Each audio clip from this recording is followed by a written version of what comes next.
All right, producers, rappers are no longer buying beats in 2026 because of this. Streaming royalty rates are so low that it's hard for an artist to justify paying $100 for a beat when it's going to take them, 75 billion streams just to get that money back? This is from an actual conversation with a rapper. I'll show you the conversation in a second. Do I actually think that recording artists are no longer buying beats at all because of this? No, absolutely not. I love working with recording artists. I work with them every single day. People buy beats every single day. However, do I think there's this perceived lack of opportunity nowadays? Do I think that recording artists as a whole are frustrated and somewhat hopeless at the prospect of making money off of their music because of the way music has been devalued, because people now commodify music in a way that they didn't 20 years ago? Yes, with the streaming rates, with the fact that Spotify won't pay out any royalties if you do not exceed 1,000 streams on a track, all of the AI hysteria, the fact that the record labels no longer really do artist development. Yeah, I think there is a perception that's based in reality that it's much harder to make a living as a recording artist nowadays, especially an unsigned one. I'm guessing if someone actually did the research and somehow came up with a conclusion that was scientific, we would find that artists nowadays have more chances to succeed in the music business without a record label than they did 20, 25 years ago. But where does that leave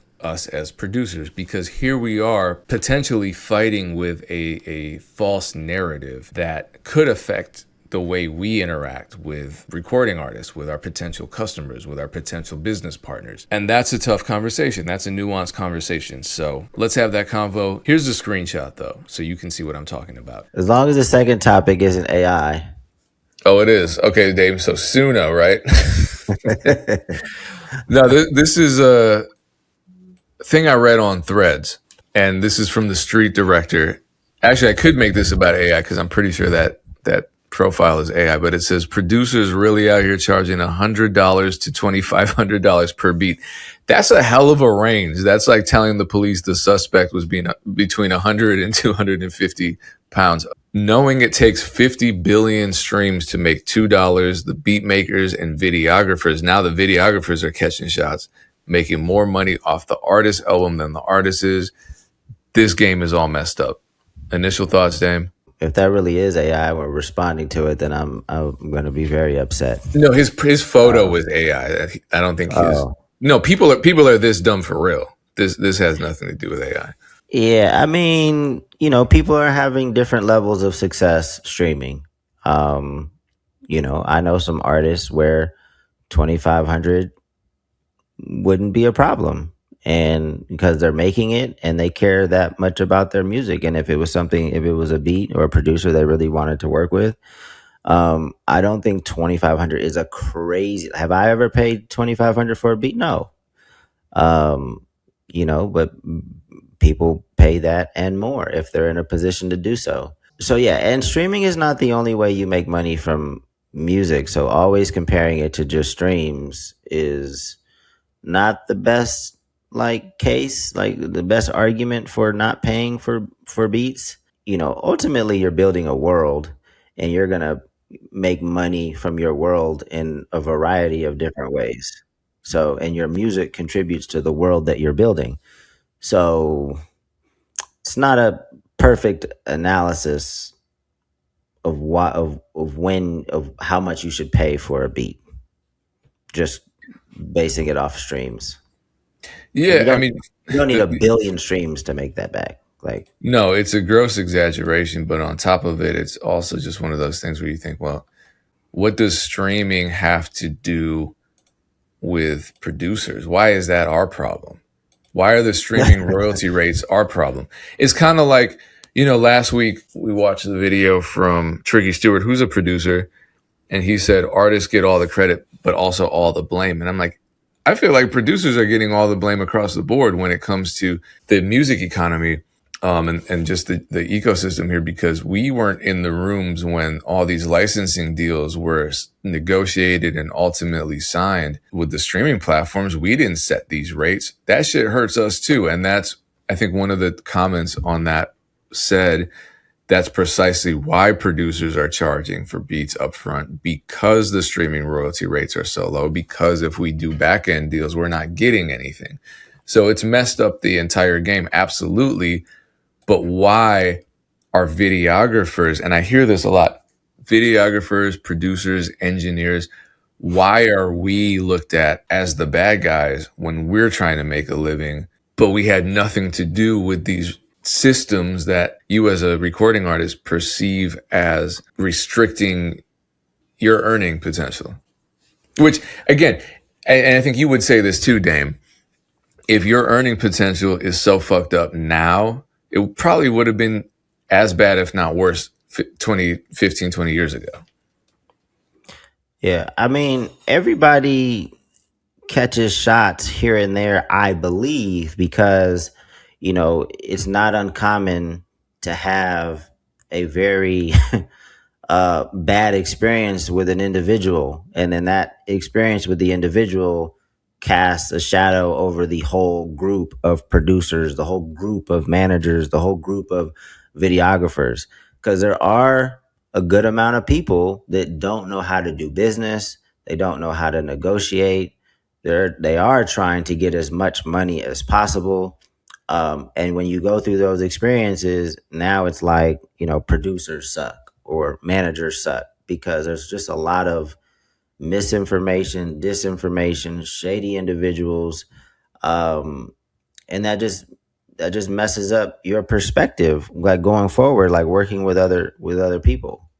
So to me, that's why it happens.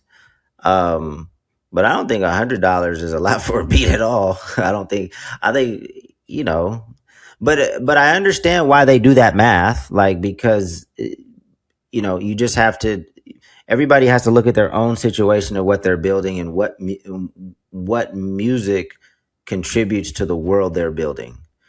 And you have to make the determination for yourself is like, how valuable is that beat to you? How much do you love that particular beat? Is there a beat you can get somewhere else? Could you lease a beat? Like, there's so many options that you pick the one that's suitable for your bank account. It should be easy. We don't got to go to Twitter and say this person's crazy, blah blah blah. It's like, oh, he's charging 2,500 for a beat. I can't get that beat. Doesn't make sense for me. Let me go to BeatStars and lease this beat for $25 because that does make sense for me. Why do I have to go to Twitter and like start blasting people that charge $2,500? You're wasting your time. That lets me know that you're a novice, and it's probably going to be a long time, if ever, before you start becoming successful. And who is charging $2,500 for a beat to an unsigned artist who doesn't have that type of budget? Sunny Digital, Cheese. Like, when people are exposing these producers, they don't say the names. Say the damn names. If it's someone from down the street that doesn't do shit, cool. But if it's a Sunny Digital, an Honorable Cena, someone like that, yeah, of course you're gonna pay that money because these dudes are like multi-platinum, diamond. They don't need the work. You don't have number one. You really don't have access to those folks anyway. Not really. And if you do, cool. But you got to know what comes with that. When it comes to just the average artist getting beats, I can't stand reading these dumbass tweets where it's like, these producers charging $18 million. When I was just minding my own business, browsing social media, and an ad comes up for $50 beats for $12. What world are you living in where you think this is your gripe? And then to put a range between $100 and $2,500, that's a hell of a range. That's an advertisement as far as I'm concerned. If I'm a recording artist, I'm looking at that, I'm like, wow, that's a great range. I need to find people that are closer to the $100 range if they're out there. Why am I bitching about $100? Why are you even in the music? It's like the people.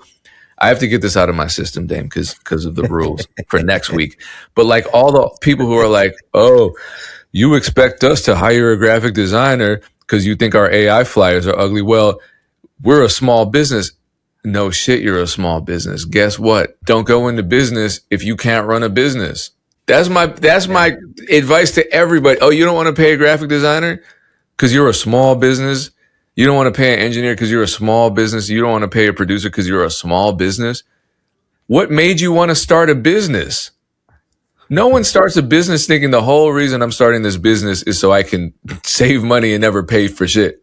That's not people who start small businesses instantly are in debt. That's small businesses are not profitable within the first year or two, which means you are acquiring debt that whole period. Don't go Yeah. into business if you don't want to run a business. That's how you run a business. I don't know where people come up with these fantasy. Oh God, it's bad in the music business, but it's not just music. It's just the business world at large. If you're an entrepreneur and you're so proud of, going off on your own and really building something for yourself, and then you bitch about a flyer or a beat costing $100, go back to the 9 to 5 world. Yeah, people like producers, just like I said, that artists need to build their world the way they see fit, and there's going to be different components of how they generate revenue. One artist's world might be heavily merch, right? So the music just kind of promotes the merch. Um, Producers doing the same thing. Like, you have to build your business the way a producer might feel like their beats are special and they need to be premium, and pricing is a big part of the marketing decision, right? Like, that shapes the perception of the beat. So you would hope, at least that's what you would try to do with a higher price beat. Or like Payne said, like, you just, maybe you already got bread and you're like, I don't want to work with that many producers, I mean, with that many artists. And one of the ways I do that is I just charge a shitload for my beats. So I only know a fraction of artists would even think about spending that much. So they're allowed to make the decisions for their business, just like artists are allowed to make the decisions for their business and the world that they're trying to build. If you can't afford their beat, there's no reason to blast them on social media. Just go to a different store. But imagine any brick and mortar business doing this. They would get eaten up on social media. I mean, how hilarious would it be if a local restaurant posted, I can't believe I got to pay for lettuce. It doesn't even have any nutritional value. Lettuce should be free. How many people would stop eating at that business because you wonder what other corners are you cutting? I call the health inspector. I'm not eating there. But that has become the norm for a lot of small business owners to run to social media to complain about stuff. I don't think they realize that they're doing damage to their brands.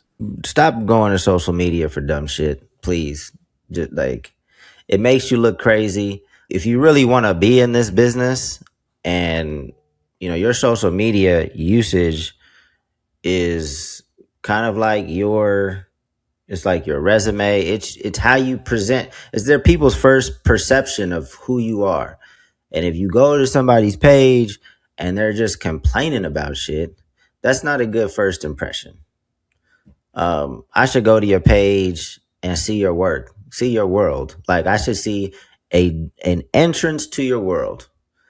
If you're complaining and crying about shit, yeah, I'm not opening that door. Like, that world seems toxic. There's enough of that already. I'm going somewhere else. Well, you know what the real advice is? If you're an artist and you don't want to pay for beats because you don't have the money, just go into country. Just be like Neo. um, yeah, I know. I remember. I don't know if I should bring this back up, but I disagree. I can't even remember exactly how it happened. Remember, one of the Russell's producers was charging like $1,000 for a beat, and I wasn't trying to say, hey, you shouldn't do that. He's a I good ass was producer too, by the way, and well, we and I agreed on that. but I was just saying, at this point, like, just based on what I know and what I know, like, artists spend on beats, like, that's not gonna happen all of the time. Like, so if I was a producer, I would just have and if I was a producer that wasn't on yet, like, I would just have different price points, and depending on the talent level, also, like, depending on the talent level of the person reaching out, or how much I want to work with them, you got to be flexible. There's so many different ways to negotiate, right? Like it could be money up front, but what about the splits on the back end? Is that a little bit more flexible? Like, let's figure out how to make this work so we can make good music, Yeah. hopefully for a very long time. And as the relationship develops, you might start with a certain payment structure, but as you guys become more successful and the communication is healthy, you can tinker with that. You can, with percentages up or percentages down, just keep that open dialogue and have it be healthy, uh, because the value is in the long term relationship of a successful artist or team. No, don't think one off. Like, don't just think of a one off. Yeah, I got $1,000 from this person. Like, dope. Well, what if you can get $1,000 like every time you release a song? Like, what, or for the next, 10 years? That's how you should be thinking, like much longer term. If you're only thinking about like the one transaction, in my mind, you're just like, okay, well, you never plan on working with this person again. So, okay, negotiate aggressively. Um, but that's not as valuable as the relationship could be if that artist is really dope and turns out to be, pretty successful. Well, yeah, and then bringing that back to thank you, and I love everything you just said, but bringing it back to artists too, act like that too, with Yeah. shows, with festivals, with brand deals. Yeah, because is a lot of people on here. I think mostly it's the recording artists who perceive the game being messed up because videographers can charge up front and producers can charge up front. Not that they always do; they often don't. So I don't even want to get into that, but you as the frustrated recording artist complaining that streaming isn't paying your bills. Cool. Okay, what else is there? And then when you get an opportunity to play a show, are you going to be one of those people that's like, I need $1,500? It's your first show. You're going to bring 30 people. You want $1,500? Or do you negotiate a door split? Do you bring merch? Do you do everything in your power to monetize the hell out of that one event and ensure that you get booked again by that same promoter, by that same venue, by the same system of promoters that work within that venue? Are you using that as a stepping stone to get to other places? Are you networking with the artists there? Are you making a good impression on the staff? If you walk away, and that's how it is with me DJing, if the people walk away from that event, the people that hired you, the people that you were hired to entertain, walk away from that event thinking, wow, I had a great time. That DJ was really easy to work with. Then what's you got to figure what's the next time that they need you going to look like? Producers too, if you're flexible with prices, yeah, you can sit there and say, no, I want $1,000, no flexibility. And the person's like, I'm sorry, my budget is only 600. All right, see you when you're not broke. I would never talk to anybody like that. Never, because the next time that they need something from you, they're gonna go to you. The next time they need beats, are they gonna want to deal with the person that was flexible, or are they gonna go to the person that said, I'm not working with you at all because you're too broke for me and you spent all your money on that product and it was a unpleasant experience?